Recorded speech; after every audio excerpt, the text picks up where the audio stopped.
চিন্তা এনেকুৱা এটা বেমাৰ যিটো আপোনাৰ মনৰ সকলো আনন্দ সুখ কাঢ়ি লৈ যায়। বহুত বেছি চিন্তা কৰা মানুহক আপুনি কেতিয়াও সুখী নেদেখে।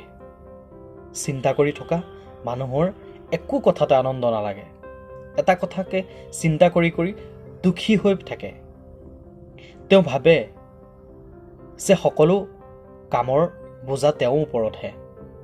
কেতিয়াবা এনেকুৱা হয়, হ'ব খোজা কাম এটাও আধৰুৱা হৈ পৰে এনেকুৱা মানুহৰ বাবে। ঘৰৰ এজন মানুহ তেনেকুৱা হ'লে গোটেই ঘৰখন অশান্তি হৈ পৰে। আৰু এনেকুৱা মানুহৰ লাহে লাহে এইটো অভ্যাস হৈ পৰে, সৰু সৰু কথাত বহুত বেছি টেনশ্যন লয়। আৰু সেইবাবে বহুত সোনকালে খং উঠা, ৰাতি টোপনি নহা, মানুহক ভালকৈ নমতা, এইবোৰ অভ্যাসত পৰিণত হয়। যিবোৰ চিন্তাই আপোনাৰ মানসিক আৰু শাৰীৰিক ক্ষতি কৰে, সেইবোৰ চিন্তাৰ পৰা আঁতৰাই চলিব শিকক। আপুনি এইটো ভাবি নল'ব যে প্ৰব্লেম আপোনাৰহে আছে। প্ৰব্লেম সকলো মানুহৰ জীৱনত থাকে, কিন্তু সকলো মানুহ আপোনাৰ দৰে নাথাকে। সকলো কথাতে আপুনি নিজকে জিম্মেদাৰী কৰিব এৰি দিয়ক। এইটো নাভাবিব যে সকলো আপুনিয়েই কৰিব লাগিব। এটা সঁচা কথা জানি লওক, আপোনাৰ আগতেও দুনিয়া চলি আছিল আৰু আপোনাৰ মৃত্যুৰ পিছতো দুনিয়া চলি থাকিব। ইয়াত সকলোৱে নিজৰ নিজৰ কৰ্তব্য কৰি আছে।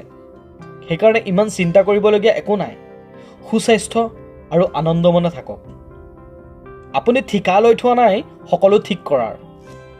আপুনি নিজকে প্ৰথম ঠিক কৰক। এটা কথা কওঁ, জীৱনত জীয়াই থকা একেবাৰে সহজ, কিন্তু এনেকুৱা হয় যে আমি জীয়াই থাকিব লাগে বাবেহে জীয়াই আছোঁ। আপোনাৰ সকলোতকৈ ডাঙৰ জিম্মেদাৰী হৈছে আপুনি নিজক সুখী কৰক। আপুনি অনৰ্থক অদৰকাৰী চিন্তা কৰি নিজকে দুখী নকৰিব। যিকোনো কথা চিন্তা কৰাতকৈ তাৰ সমাধান উলিয়াব চেষ্টা কৰক। হৈ যোৱা কথাটো হৈ গ'ল, তাক ভাবি লাভ নাই। আহিবলগীয়া দিনক লৈ ব্যস্ত হওক। পাৰ হৈ যোৱা অতীতক মনত পেলাব চেষ্টা নকৰিব। মানৱ জীৱনটো সকলোতকৈ মধুৰ। বহুত ভাগ্যৰ বলত মানৱ জীৱনটো পায়। সেইবাবে জীৱনৰ প্ৰতিটো পল মধুময় কৰি আনন্দৰে জীয়াই থাকিব শিকক।